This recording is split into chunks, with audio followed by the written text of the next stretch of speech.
မ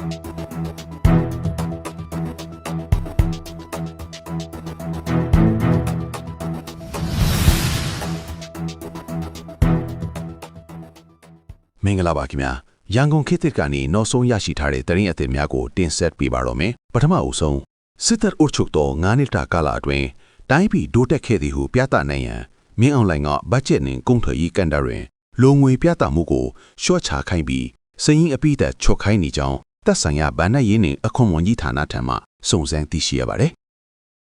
မင်းအောင်လှိုင်ကလာမယ့်ဖေဖော်ဝါရီလ28ရက်နေ့နောက်ဆုံးထား၍ဝန်ကြီးဌာနများအားလုံးက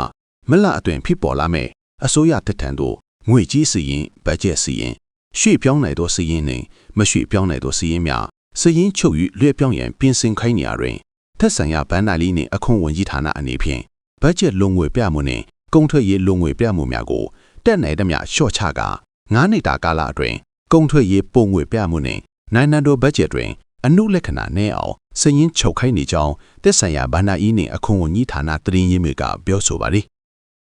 ရင်းအကင်ကုန်ထွက်ရေးအနေဖြင့်လည်း9နှစ်တာကာလအတွင်းလုံငွေမဖြပဲပုံငွေ American Dollar 2 ဘီလီယံကျော်ခန့်စည်ရင်းချုပ်ထားကြောင်းစစ်တပ်အုပ်ချုပ်သော9နှစ်တာကာလအတွင်းလက်ရထွက်ကုန်များကို40%တင်ပို့နိုင်ခဲ့ပြီးကုန်ထွက်မှုပုံငွေဒေါ်လာ2ဘီလီယံကျော်ခန့်စည်ရင်းချုပ်ပြသခိုင်းကြောင်းသိရှိရပါသည်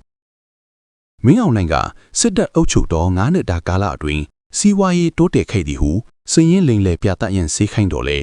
NLD အစိုးရလက်ထက်တွင်နိုင်ငံကိုမကိုင်းညီသောနိုင်ငံခြားအကြံပေးများ၏အကြံဉာဏ်အတိုင်းဩဇာခံဆောင်ရွက်ခဲ့သဖြင့်မြန်မာနိုင်ငံစီးပွားရေးကျဆင်းရသည်2025ခုနှစ်ဒီဇင်ဘာလ23ရက်နေ့ရန်ကုန်တိုင်းရှိထံကျုပ်ရှိတက်နယ်တွေ့ဆုံတွင်အကျန်းဖယ်မင်းအွန်လိုင်းကဝေဖန်ပြောဆိုခဲ့ပါတယ်2005ခုနှစ်ပါတီစုံဒီမိုကရေစီရွေးကောက်ပွဲတွင် NLD ပါတီကအနိုင်ရရှိခဲ့ပြီးဒီမိုကရေစီဒုတိယအစိုးရခေတ်နိုင်ငံ၏တာဝန်များကိုဆောင်ရွက်ခဲ့ကြောင်းထို့တာဝန်ယူဆောင်ရွက်ခြင်းတွင်ပြည်သူလူထုကတမောက်တို့အပေါ်များစွာမျှော်လင့်ထားတော်လဲစီမံခန့်ခွဲမှုအတွေ့အကြုံအားနည်းမှုများရခိုင်အစိုးရ၏လှုပ်ဆောင်မှုများကိုအတိုက်ခံဆောင်ရွက်မှုများကြောင့်စီးပွားရေးအနေနဲ့အားနည်းခြင်းများဖြစ်ပေါ်ခဲ့ကြောင်းစတင်တာဝန်ယူခြင်း2နှစ်အတွင်းပြည်ပအကူအညီများစွာရရှိခဲ့ပြီးနိုင်ငံစီးပွားရေးအားကောင်းခဲ့တော်လဲနောက်ပိုင်းတွင်စီမံခန့်ခွဲမှုအားနည်းခြင်းပြည်ပနိုင်ငံများကအထောက်ပံ့များဖြစ်တာစီးပွားရေးလေပတ်လေခြင်းပြည်တွင်းစီးပွားရေးအားပေးမှုမရှိခြင်းပြည်တွင်းကုတ်ထုတ်လုပ်မှုများမရှိခြင်းနိုင်ငံ၏ပကတိအခြေအနေနှင့်မကိုင်ညီသောနိုင်ငံခြားအကြံပေးများ၏အကြံဉာဏ်အတိုင်းဩဇာခံဆောင်ရွက်ခဲ့ခြင်းမို့ကြောင့်နိုင်ငံစီးပွားရေးကျဆင်းခဲ့ကြောင်းမင်းအောင်လှိုင်ကအပြစ်တင်နေပါသည်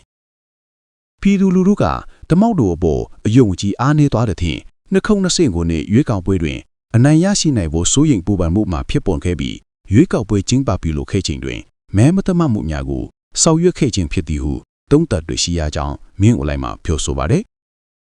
စစ်တပ်ကတာဝန်ယူထားခြင်းတွင်စီးပွားရေးနှင့်ပတ်သက်၍စီးပွားရေးအနေနဲ့ပိတ်ဆို့မှုများရှိခဲ့ပြီးဖိပထောက်ပံ့မှုများစွာလျော့ကျသွားခဲ့ကြောင်းထို့ပြင်ဖိပနိုင်ငံများသို့ပေးဆက်နိုင်ကြံ့ရှိသောကျွေးမီများကိုပြန်လည်ပေးဆက်နိုင်ရေးဆောင်ရွက်ခဲ့ရကြောင်းခေတ်အဆက်ဆက်အချက်အလက်မမှန်ကန်ကြောင်းနိုင်ငံ၏အကျိုးစီးပွားကိုထိခိုက်စေကြောင်းမင်းအွန်လိုင်းကပြောဆိုခဲ့ပါတယ်